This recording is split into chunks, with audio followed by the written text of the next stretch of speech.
All right, now let's get into building our budget. So right now on your screen, you can see this is what the final product will look like. And now let's get into actually making it. So first we'll just open up a new sheet. I'll just type in my title. Usually I just like to say 2023-24 Howard budget. You can name it whatever you like. Then, whoops. Yep, I'm going to increase the width a little bit. Bring it over, merge and center. There we go. I'm just going to increase the size of the title a little bit. Boom, there we go. Next for income, that's going to be our next line. So I'm just going to write out income. I usually like to do a nice space in between.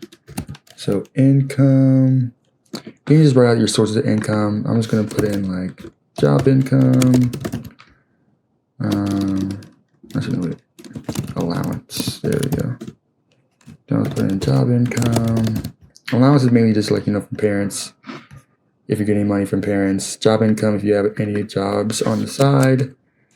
Other will just be anything else. If there's other sources of income that you have, like if you're investing and you're getting dividends, you can put that in here as well, or anything else like that. Right now for me, I just like to just put other for anything else that comes up. And then the last one is retained earnings. Retained earnings, I talked about it a little bit in the first video. Retained earnings is just any money from the previous month that comes over to the next month. And then next, we can just write out each month. Luckily with Excel, all I gotta do is just autofill, and Excel will go up to as many months as I want. I'll just go all the way up to May, and there we go. After retained earnings, all right, total income. Actually, I like to keep it all caps. Total income. There we go. You can keep it all caps if you want to. I just like to see it as this with total income. It just makes it more pronounced for me. Then after that, we'll just create a sum function. What that will do is just add up everything from the allowance, job income, other, and retained earnings for that month. We'll enter that. Right now it's 0 because there's nothing in there. And we'll just autofill that function all the way over to May. There we go.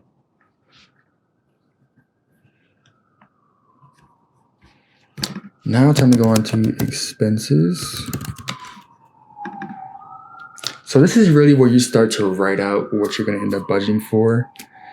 So for me, usually that could be like groceries. If I can spell groceries right.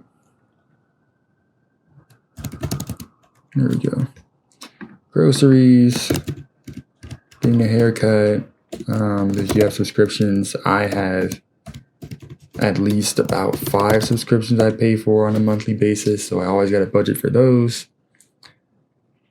And then we can write out expenses, groceries, haircut.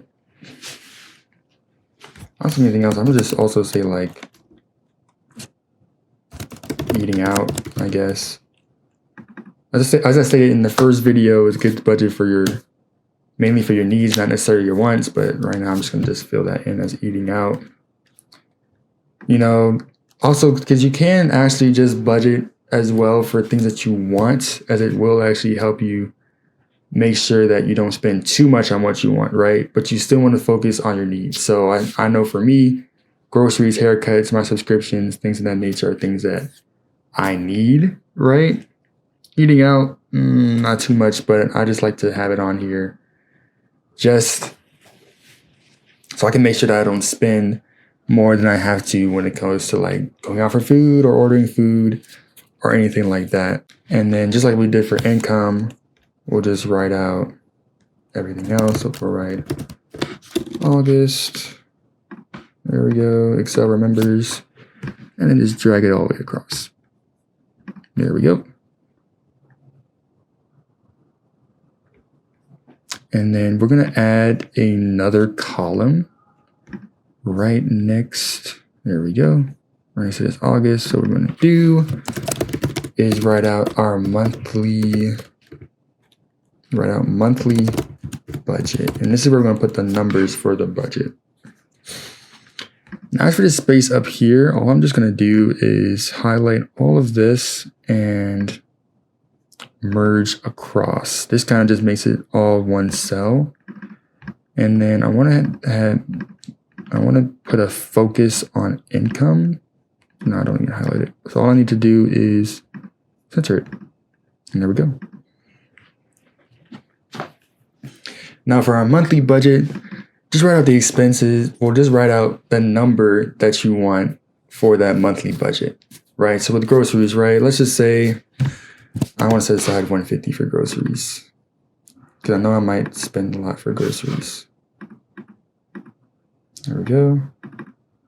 Haircut. Haircuts can be expensive depending on how often you go. I go at least twice a month, so I'll just put $80. For subscriptions, having 5. Let's see. If I have 5 subscriptions, I'd probably say like 70, 80, around that much. I'll just put that there. Eating out, we don't want to eat out too much, so I'll probably just say maybe like a good 50. As for the numbers, because we're making a budget, it's good to really have all of these numbers and then change it to an account. You could do either accounting or currency. Personally, I like to do accounting, and it'll just change the numbers into, it'll just give it a currency. So I'll do the same up here. Let me see. Do the same up here. And put in accounting. So instead of a 0, it just has a dash because it shows that there's no money there, right? So now we can also just start adding stuff to our income. I'll just put in some fake numbers right now. Let's just say for allowance, I'm getting just $200 a month. So now as you can see from that sum function, now my total income is $200. Job income. Let's say I work 10 hours a week. Here in DC, minimum wage is $17 an hour. So that would be about $170 minus taxes. We can just bring it down to like $130. As for other, I won't really add too much for other. I might just put like $50. Birthday. Maybe my uncle gives me like $50 for my birthday. So I'll just put that as other. As for retained earnings, anything from the previous month, which would be July, would come over here. So let's say that amount was $30. So now my total income for the month is $410. Now, we still want to add a total amount for our expenses.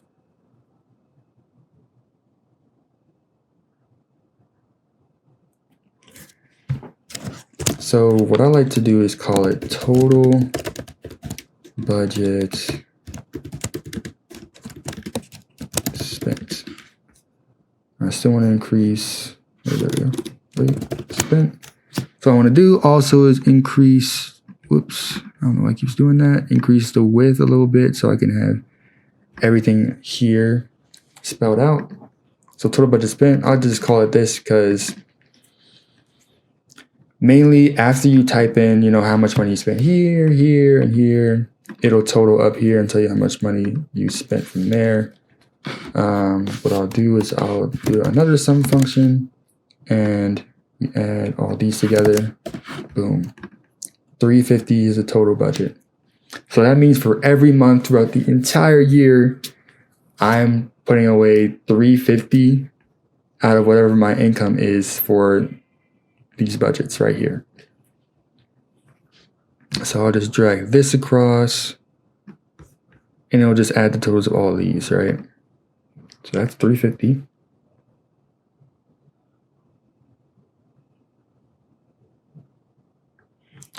And then after that, I'm going to write something that's also important. It is called buying power, and I'll explain that in a bit. Like I said, I like to capitalize all these things because these are like the most important parts of the budget, right? So let's just say, okay, I got 410 in my income, budgeting 350. By the end of August, I have spent $100 on groceries. I have spent all $80 on the haircut. For the subscriptions, of course, I spent all 70. And for eating out, I was good. I only did 30. So now total budget spent is 280. Now let's also add something else that's also important, and that is other purchases. This is anything outside of your budget. So if you order something from Amazon, if you go out to the mall and you find yourself buying clothes or whatever like that, any other purchases outside of your budget. So basically spending any kind of money on your wants and not your needs, right? So what I would do here is just write up, okay, cool. So we don't put anything for other purchases here because it's not important. Also here either. So we leave those blank. And for other purchases here in August, let's say for other purchases I spent maybe a good, let me just put $100 here for now for other purchases.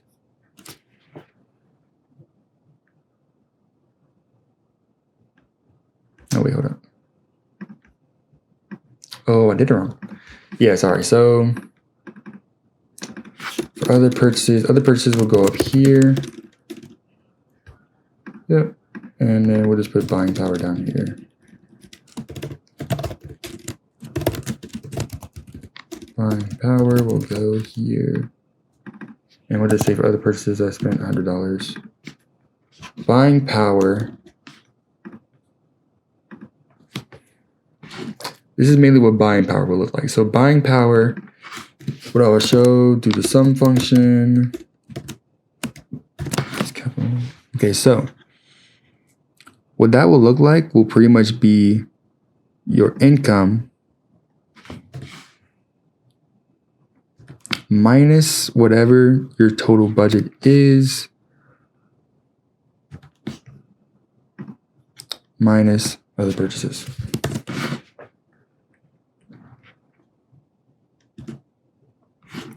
So that's what buying power would be. So that essentially means, okay, cool. So after we set aside this 350 for whatever my income is, that remainder is going to be what the rest of my buying power is going to end up being, right? So if I didn't spend anything for other purchases, then I'll have a buying power about $60. But I spent 100.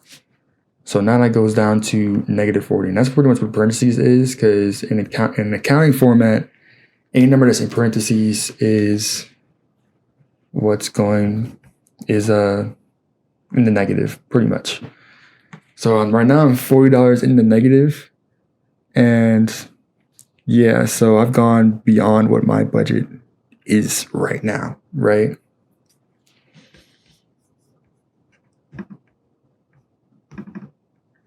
You could also say, hey, your income was 410, how are you in the negative? Well, also there could be other factors too, you could have, it depends on how you go about calculating that budget too, right? For me, I usually calculate my budget based on what's in my bank account and not necessarily cash, right? So I don't always calculate cash payments. So you can either decide, okay, cool, I want to calculate cash payments and also money in my bank account, or just focus on money in my bank account and not too much on cash, right? So you can do either or, but it just lets you know, okay, cool, you're in the negative right now. How can you make sure that you stay in the positive and you're not falling behind. So this is a good measurement to look at, and that is why I also have buying power capitalized. So you can look at this and focus a little bit more on it, right? And then about 2 spaces under, I like to put remaining budget. And of course, it's exactly what it sounds like. All I'm doing is equals the sum of my budget minus this amount. That's just a remaining budget of $70. And that means $70 left to spend on whatever else left. Well, to spend on until I reach that budget amount of $350, right? Now, also you could take into account that because your buying power is in the negative, you probably won't have enough money to really spend on the rest of this budget too. That's also why it's good to look at your buying power and see, okay, cool, like I'm in the negative of buying power. That means that I've spent too much on my other purchases, and I spent pretty much the rest of my remaining budget on these other purchases, right? So it's also good to look at that as well. And with that, that is pretty much the budget setup. You know, normally I don't like going across like this because this is just gonna take this and put it here, because how Excel is set up is it'll just set this number here and subtract it by here and put it here. So you have to manually put those amounts in. So honestly, right now, I'm just going to edit it to make it look a little nicer. Normally, what I like to do is make the numbers and all the other text formats bigger. So I'll just increase their size a little bit. Increase overall size. Boom. Probably make these like the income, expenses, monthly budget, pretty much these titles along with the months a little bigger, right? Do that, make them a little bigger than our numbers. And of course, you want to make sure that they all show. So I'm going to increase the width of the cells so that all the text can show themselves. Move them over, and for these texts, I like to center them. Wait, there we go, center. And then center these as well. Move this over a little bit. Boom, there we go. So now it just looks bigger and it's better to see and easier to see. We'll just increase the size of the title a little bit more. And then I'll merge and center the rest of this. There we go. And now I also like to add some color too. So from the previous budget here, this one is blue. This one I'll just make it a little different. So I'm going to go over to cell styles, make it red, 20% accent. It made the text smaller, which I don't like, but we can always change that. So we'll increase everything to 14. Font to 14, and then just increase the titles by 1. There we go. And then we'll change these down here into a little bit of a darker hue. Maybe why I like to do this is it will visualize and help separate the income and the expenses, right? So just being able to see them separately is good. You can decide to do that if you'd like. But personally for me, I like to be able to differentiate everything easily. There we go. After that, I like to add some borders. So I'm just going to highlight everything. Oh, wait. So what I'll do is, I usually like to highlight these and then put a bottom border. So how I'll do that is go here, go to more borders. I usually like to add a thick underline border. You can choose between any of these borders that work for you. Well, I like to make them a little thicker and then just have a red border. And then from here, this is the little preview. I'll put, okay, I want it at the bottom. It'll show, okay, this is the text here. And it will preview that the border will look like this at the bottom of the text. And boom, red border. I like to do the same here. Add more borders, a thick border, make it red, and at the bottom. Nice. Main reason I like to do this is because once you add the color, it takes away the grid lines from here and takes it away from here.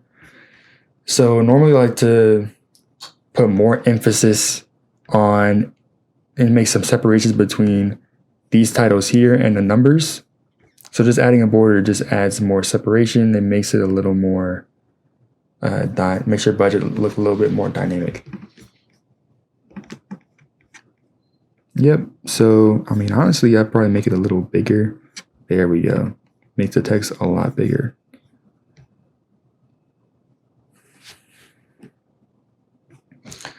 So, yep, so with that is pretty much just how I build my budget on Microsoft Excel. It's pretty basic, as you can see, but eventually over time, as I continue to look over my budget and continue to build it, I will start tweaking it a lot more, adding different functions to make it better and to be able to view and see my money and how I'm spending it better and more. Tell me what you think about it in the comments below, and look out for my next video coming soon. Thank y'all. Have a good day. Double G out.